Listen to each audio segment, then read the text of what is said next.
Think no contact is enough to escape a narcissist? Think again. Cutting off communication is a powerful first step, absolutely. But if you believe blocking their number, deleting them off social media, and going silent will make a narcissist let go, you're underestimating a person who feeds on manipulation and obsesses over control. Here's the truth. No contact is never the finish line. It's only the first door you open on the road to reclaiming your power. But if you want to crush their fragile yet toxic ego, you've got to go further. In this video, I'll show you exactly what super empaths know deep in their bones. How to not just escape, but ensure the narcissist never gets the chance to pull your strings again. Step by step, strategic silence, emotional recovery, thriving without needing to prove anything, and doing it all calmly, with no revenge, no rage, just truth. If you're in the healing process or have just broken free from a narcissistic relationship, do not skip this video. What I'm about to share will help you hold the line on no contact and reclaim what they tried to steal from you, your trust in yourself. Hit subscribe, turn on the bell, and get ready for the kind of clarity a narcissist never wants you to have. You might think you've won. The narcissist feels powerless because you've gone 100% no contact, blocking their number, deleting them from social media, disappearing from their view. But true victory? You haven't reached it yet. That silent no contact is just the opening act. You're back on stage, the lights are off, but you haven't cut the mic. Your breath still echoes, your mind still races, and while you think you've regained bodily presence, they still occupy the most important space, the space between your ears, the storm in your emotions. Narcissists don't interpret no contact as heartbreak or failure. They see it as a challenge. They want to draw you out, to provoke a reaction, because their thriving world is drama. When you respond, you're giving them emotional supply and they bloom. That text pretending to check on you, miss you? That sudden apology dripping with false sincerity, you're important? It's all subtle venom meant to shake your resolve.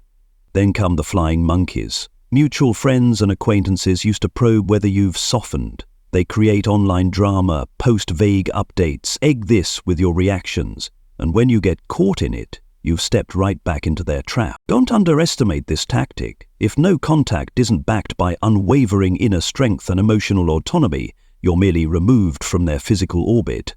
The manipulation continues in silence. They don't need your presence to hurt you. They just need your guilt, your self-doubt, your lingering hope that they'll mend you.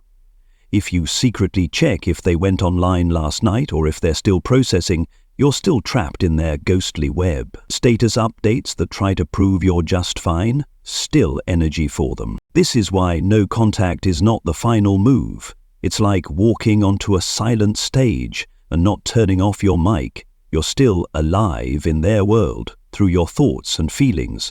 And when they sense that, they keep pushing buttons, arming drama, feeding on your tiniest reactions. Your breakthrough must be built inwards, a fortress of resolve so solid it tears their control base, not just blocking them, but dismantling every emotional trigger you used to offer, not clinging to old texts, not lurking through mutual friends, because any reaction you give is fuel for the narcissist. Here's the truth. Nothing drives a narcissist crazier than knowing you no longer need them to feel whole. Think about it. When you live well, better than ever, without shouting it from the rooftops, when your peace and happiness aren't conditional on their approval, that silence becomes your loudest message. They will sense your absence, not physically, but in every quiet moment. They'll feel it tearing at their fragile ego. Why is she okay? Why does he not fight back? Why does she simply exist in calm stability without me? When that thought hits them, they've lost. Because in that moment, you are no longer part of their script. You're not responding. You're not suffering. You're not rebuilding around them. You've taken away the prize, their emotional power over you. And you did it not with force or anger, but with fierce stillness. Don't post the "I'm fine" updates. They just prime them for an emotional reaction. Don't obsess over whether they noticed you're gone. Instead, focus on living fully, thriving emotionally, financially, spiritually, and let that deep, unshakable calm speak volumes. That is genuine freedom and the most crushing blow you can deliver to a narcissist. You don't have to say a word. You just have to live, and live unchained from their narrative. That's real victory. Understand this: the greatest power you possess isn't in a single blow. It's in practicing active silence. When you live fully, peacefully, growing, thriving, not for them, not to prove anything, but to become the best version of yourself, you deliver the most devastating blow to a narcissist's ego. They live off attention. They need you to continue reacting to know that you still emotionally orbit them. They thrive on drama, on conflict, or at the very least, tension. When you follow, like, check on their stories, you continue to supply the easy emotional fuel they crave. But when you switch on active silence, when you live well without explanation, without proving anything, without needing them to witness your rise, you send a different message. I'm doing fine. I don't need them. I live well on my own terms. And in a narcissist's mind, that is a failure they cannot accept. They can't handle being abandoned, becoming insignificant, unheard. They trust no one but themselves. Yet paradoxically, they rely on you to react, to follow, to argue, to suffer. When you step away from their stage, you end your role as audience, as victim, as available supply. Make no mistake, active silence isn't doing nothing. It's the art of fully living, taking care of your body, working out consistently, eating healthily, building physical and emotional strength, investing in growth, studying, reading, building new skills, stepping away from any narrative they laid out for you, building a supportive circle, surrounding yourself with genuine friends and loved ones who don't demand emotional labor, just presence, celebrating small wins, finishing that book, running a mile, enjoying a drama-free day. These victories are for you, not to impress anyone else. Don't worry about performing this growth. You are growing. Every day you take another step away from their control. With each day you heal a little more. Each moment reinforces your worth. Without external validation, those quiet moments, a free morning, a peaceful weekend, a casual conversation, are your strongest statements.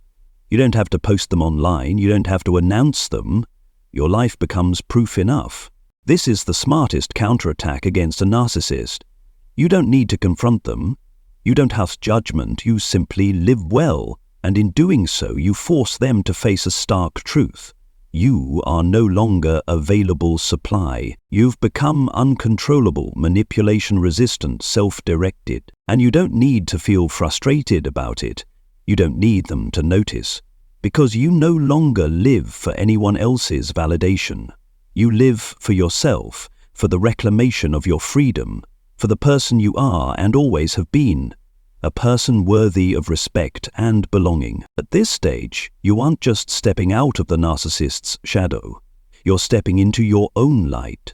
You're living authentically, meaningfully, independently, freely. Later, we'll explore how to respond with truth, not emotion, the art of breaking free without needing confrontation. You've started living well, you've escaped dependency, you've built an inner fortress. But when a narcissist can no longer manipulate your emotions, they often launch another tactic, dragging you into an argument, provoking you so they win again. They challenge you with lines like, "Did you even listen to me? Are you sure you understood correctly? Where are you thinking that you're overreacting?" They throw in disdainful looks, condescending tones. They're pulling you into an emotional cyclone. If you lash out, mock, or defend, you become their victim again. And the second you react, they twist it. See? They just blow up when I explain. Your emotional response becomes the proof they need to claim control. That's leverage again. They're reclaiming power by hijacking your feelings. But you're now a super empath. You escape that emotional trap, you go silent, you don't retaliate. But silence doesn't mean defeat or ignoring them. It means you won't fuel their games emotionally. Instead, you respond with cold, clear facts, no emotions. Yes, you asked if I heard, I did.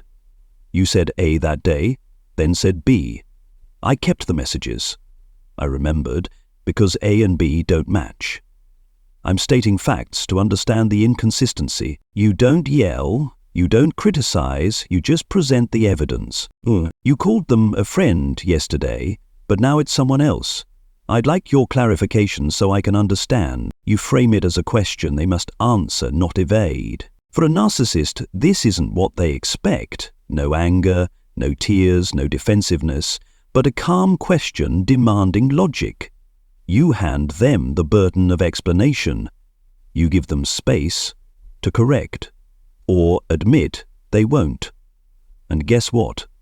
The flaw becomes theirs. Crucial point.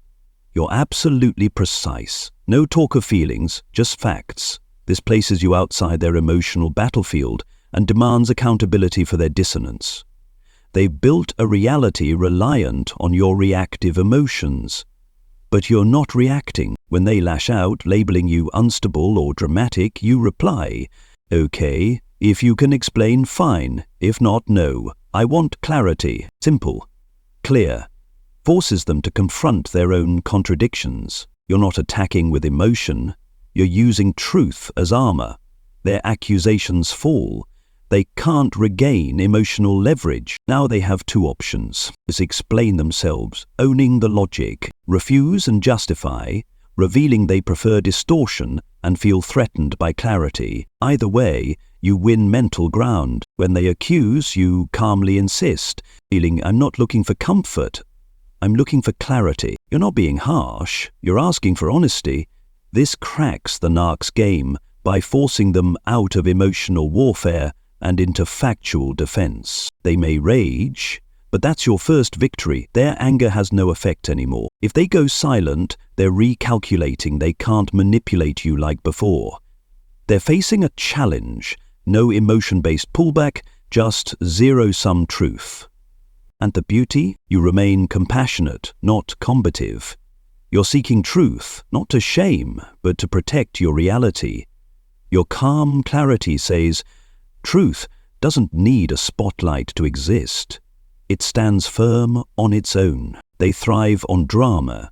You choose truth without spectacle. You're creating an environment they cannot conquer, grounded in logic, calmness, and respectful record-keeping. After everything you've done, going silent, living well, confronting lies with truth, it's time to assert something unshakable. You will no longer allow anyone to cross your line. Boundaries are not walls built from fear. They are declarations of self-worth. They are the bright light you emit to tell the world, "I know my value, I respect myself, and I will not allow anyone to control my emotions, my mind, or my life again." That's the strongest message you can send, one the narcissist cannot ignore. Because their entire power rests on your confusion and your inability to say no with conviction. You don't owe anyone an explanation. When you protect yourself, you don't need to justify it. Keep it brief, graceful, and firm. A simple, decisive, "I don't talk anymore, I won't engage in drama, I'm protecting my peace," is more powerful than pages of defense. Don't fall into their trap of asking why or "can't we try again?" because that's the doorway to manipulation. They don't want answers, they want access. And when they test your boundaries, as they always will, you don't fall back into dialogue. They'll come with fake remorse, send mutual friends to check in, or drop a conveniently timed "I've changed" message. That's your signal to stand still. Every time you don't answer, every time you don't reopen that door, you're not just reinforcing your boundary, you're making it real. It's no longer just a warning, it's your way of being, your breath, your presence, or your deliberate absence in their life. If necessary, rehearse your silence in advance. When they text "sorry" or call from an unknown number, you don't answer. You don't open, you don't engage. You learn to breathe, to anchor yourself in the present moment, so you're not swept into emotional confusion. Because when you set a boundary, you're not just protecting yourself from them, you're protecting yourself from your own mind's temptation to give in. You don't need clever quotes, you just need to exist. And in this quiet steadiness, you'll realize that boundaries have more power than you imagined. They draw respect from aligned people, from the experienced, and most importantly, from yourself. You are no longer a victim. You've stepped off the narcissist stage. You're writing your own script. You're not a supporting actor in their tragedy. You are the director of your own story. So no, you don't need brute force to become unshakable. You just need to say no once, without apology, without justification, without hesitation, and hold it until it becomes the language of your presence.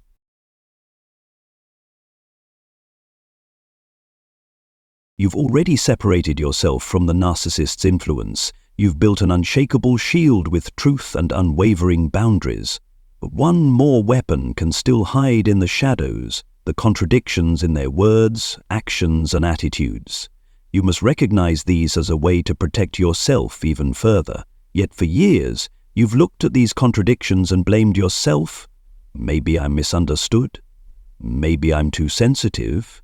But here's the truth. Every contradiction they create isn't your fault. It's a manipulative tactic. A narcissist may say one thing one day and the opposite the next. They might show affection in front of others, then doubt you privately. They profess, "I respect you," yet behave as if you don't matter. They claim, "I let you be free," but control every breath you take. When you spot a contradiction, you feel lost, because you were taught that inconsistency is your fault. So you second-guess yourself. Am I just too sensitive? Did I remember it wrong? Am I overreacting?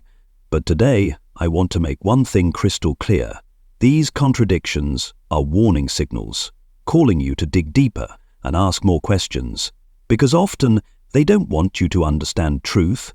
They're deliberately blurring the line between reality and illusion. So what should you actually do? Instead of reacting emotionally at every contradiction, a super empath learns to observe and note it. You don't need a photographic memory or to make elaborate lists in your head. You simply ask yourself clear and practical questions. What exactly did they say? See, why did they say it, or in what context? Did their actions match their words at that time? If they said they loved me but then disappeared, something doesn't line up. No need to overthink, just be honest with yourself. When something feels off, pause and notice, is this pretty statement contradicted by their behavior? That contradiction isn't something you must forgive or explain. It's an alarm bell, and the super empath knows this.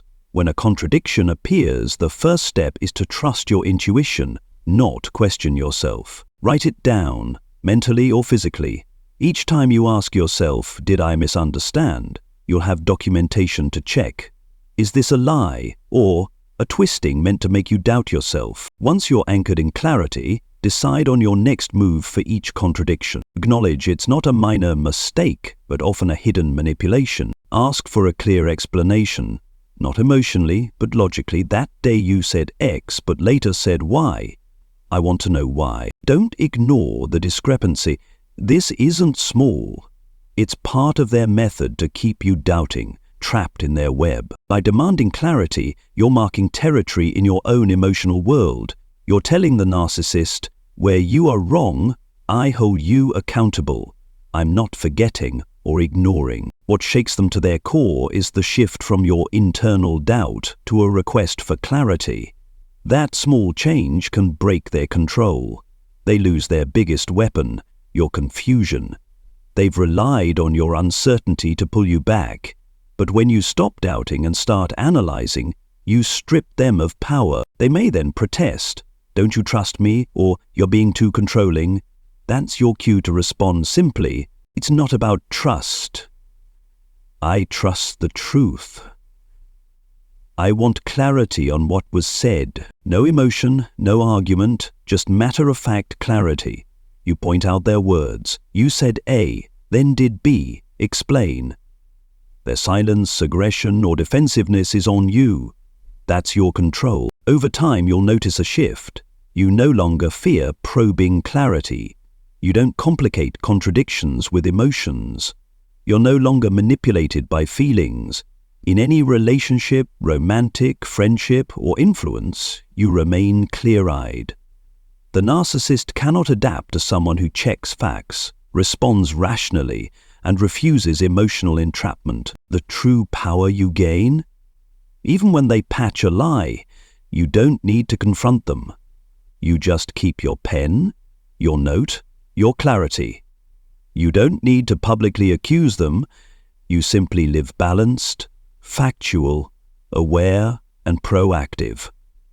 With that system, you build emotional armor and a cage around their mental manipulation. And the beauty of this method, as you comfort yourself with truth and focus on verification, you'll realize you're no longer afraid. You're no longer a victim of your own inner conflict. You've walked out of the mental maze the narcissist built. You are whole again, undivided, unconfused, unshaken by anything other than the truth itself. You've already done what narcissists fear most. You've gone silent, you've lived well without them, you've responded with truth and built solid boundaries. But now it's time to go deeper, to liberate your inner world, not just cut external ties, because if the inner wounds remain, the narcissist still has back doors into your mind. Healing isn't a side technique, it's the final blow, the punch that crushes the narcissist's fragile ego. Start by facing your emotional dependency. At some point, you may have tied your worth to their approval, their attention, or even just their acknowledgement. That gave birth to a self-destructive loop. You tolerated abuse, twisted yourself into knots, waited endlessly for a crumb of affection, and in doing so, gave away your power. But now you see the truth. Strength is not found in sacrifice, it's found in self-definition. Ask yourself, who am I without needing them? Who am I on my own? Answer not with sentiment, but with your skills, knowledge, and vision for your life. That's where your new foundation begins, and where their access ends. Next, retrain your emotional reflexes. When loneliness or hurt creeps in, don't run back or romanticize the past. Instead, write it out, talk to someone safe, or act on something that nurtures you. These micro-moments reclaim your clarity and strip the narcissist of the one weapon they used most, your emotional reactivity. Create daily rituals of recovery. Speak affirmations when you wake up. I am enough. No one defines my worth. Take brief breaks to breathe, reflect, and scan your emotions. End your day journaling small wins, even if it's just the peace you maintain. These practices are not self-help fluff. They are strategic defenses that harden your emotional armor. To affirm your growth, start speaking new truths to yourself. My silence is strength. I'm thriving without him. I command my emotional space. This isn't for others to hear. These words are your inner compass, replacing old patterns of self-doubt with solid ground. If you feel the need for support, reach out. A trusted friend, a trauma-informed coach, a good therapist. Seeking help is not weakness. It's a sign of wisdom.